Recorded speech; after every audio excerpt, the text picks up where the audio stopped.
Hi, my name is Dewi Fortuna Anwar. I'm a research professor at the Center for Political Studies, the Indonesian Institute of Sciences based in Jakarta. Well, ASEAN is expanding very fast, particularly in this new economy, the digital economy. Singapore, as the current chair of ASEAN, is in fact focusing on expanding the ASEAN cooperation in ASEAN digital economy. But we also know that ASEAN is very big and very diverse. Economically, ASEAN is divided into three different types of countries: the very developed ASEAN members like Singapore, the developed ones but still lagging behind like Malaysia is already ahead, but Indonesia and the Philippines, Thailand. But there are also the CMLV countries, and there are Cambodia, Laos, Myanmar, and Vietnam, which are in the third level. So the idea of developing a digital economy should try to reduce the development gap between the three different types of economic groupings. And here, South Korea can play a role, both in trying to assist in developing the digital platform, because after all, South Korea is very advanced in its ICT industries. And secondly, in the content, we may have the platform, but what actually are we going to do with it? And South Korea, as you know, is very innovative. And it is very advanced in its creative economy. So there are many ways in which South Korea can assist different countries, particularly the less developed members of ASEAN. Yeah, I really welcome the new Southern policy, from South Korea, which tries to broaden the thrust of Korean engagement with Southeast Asia, with ASEAN beyond the economic domain. South Korea's engagement with Southeast Asia has been ongoing since Korea became a dialogue partner of ASEAN, and also with individual ASEAN member states. Korea is one of the largest investors, for example, in Indonesia. The manufacturing industries in Indonesia benefits very much from South Korean investment.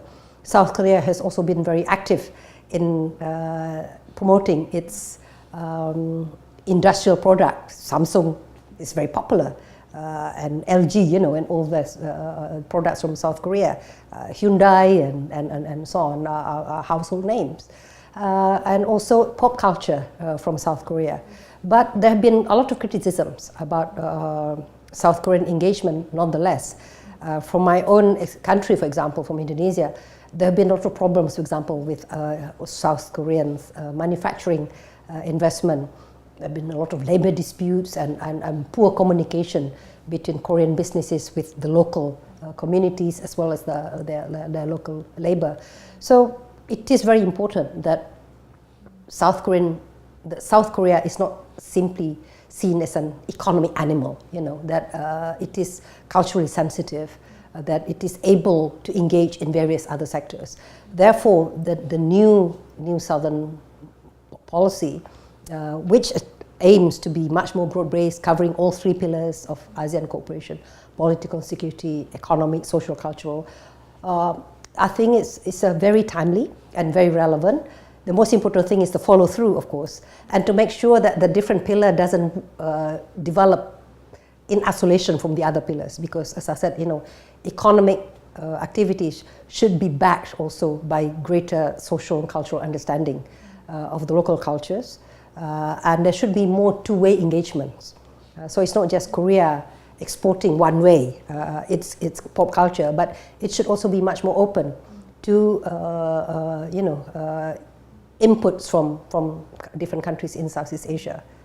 And more, we would like to encourage also more intellectual exchanges, both from both sides. I think we have to live with the fact that the United States and China are the two most powerful countries in the world now, and particularly in our part of the world. These are the two most relevant powers. And the state relations between Washington and Beijing will affect the lives of our entire region. We are, of course, very concerned that the current US-China rivalry could escalate into a more serious tension, especially the trade war between Washington and Beijing is having a very negative impact on our whole regional economy. And also, if there is a spillover of tension into other areas, it would force our region, ASEAN countries and South Korea also, to have to choose between the two, which we do not want. I think ASEAN and South Korea are in the same position. We would like to benefit from both countries. We like to have good relations with both Washington and Beijing on their own merits, regardless of the state of relations between the two countries. We believe that China is important and we need to have good relations with China. We like to be able to benefit from everything that China has to offer, including the BRI initiatives. And the same goes with the US. The US remains a very important security partner as well as a very important market for our exports.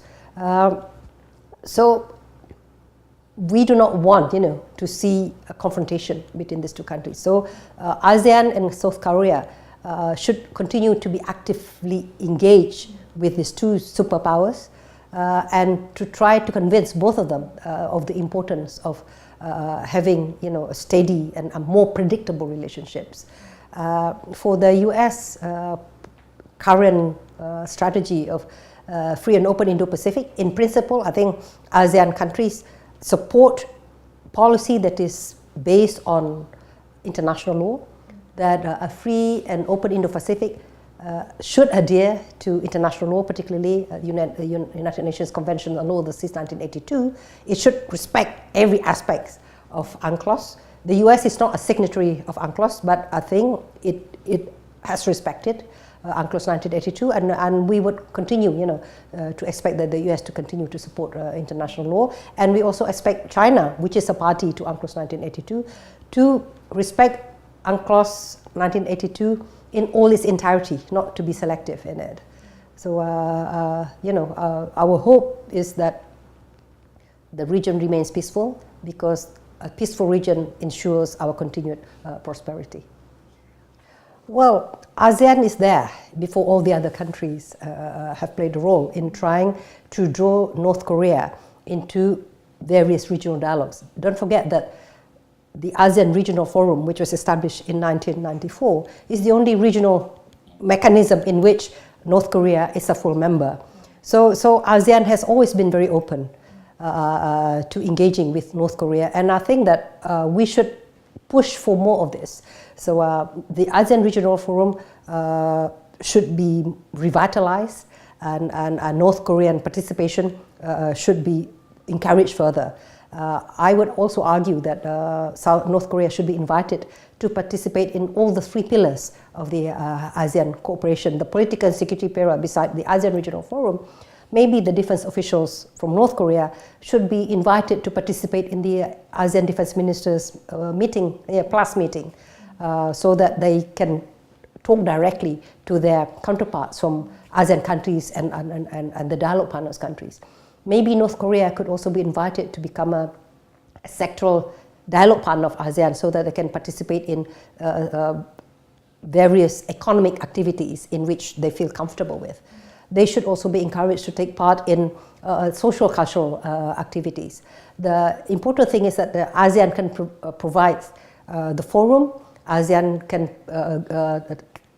be active in promoting confidence building measures and to build trust in North Korea, that they can live in peace with their neighboring countries, that they could engage in productive cooperation with neighboring countries, so that they feel secure, and therefore there is no need for them to own nuclear weapons or other weapon of mass destruction. Because in fact, instead of promoting their own security, possession of WMD actually increases insecurity, because it creates distrust, it creates fear in the neighboring countries. They should look at how ASEAN has managed its security. Southeast Asia has declared itself to be a South Asian nuclear weapon-free zones. Many Southeast Asian countries had conflicts with each other. Remember, the Vietnam, which is a communist, did not get on well with the non-communist ASEAN countries.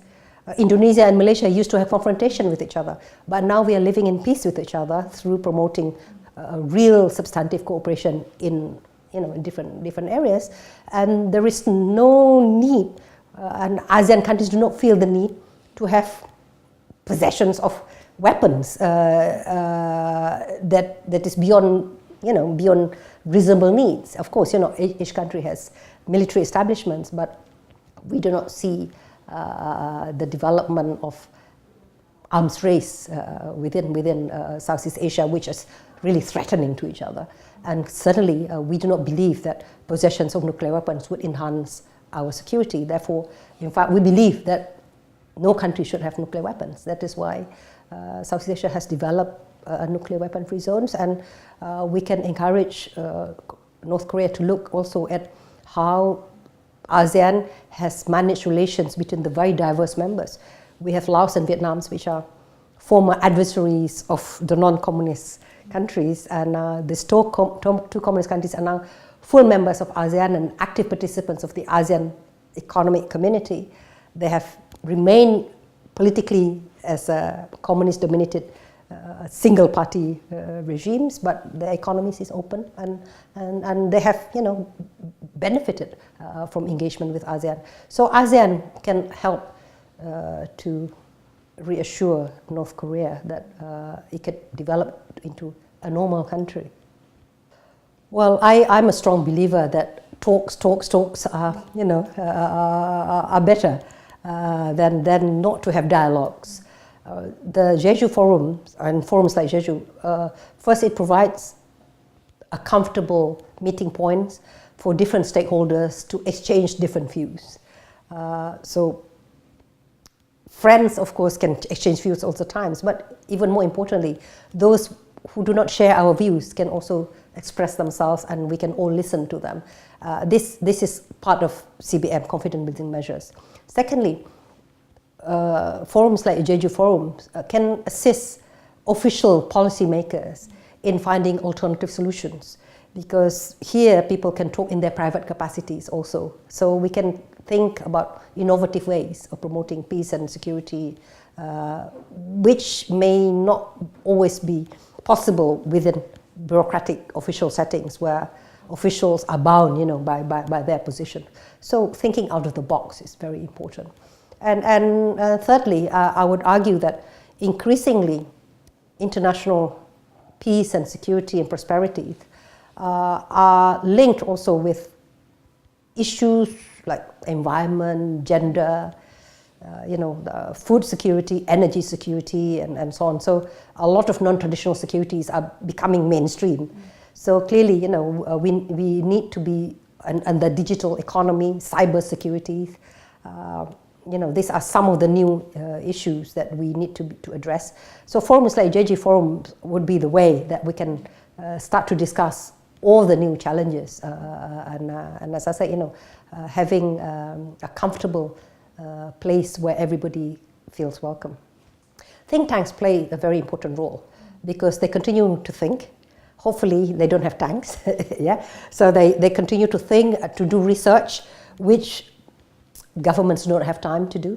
So you have all of this pool of expertise within think tanks, and their outputs are more policy oriented. This is the difference between think tanks and, say, research centers at universities or more conventional research institutions.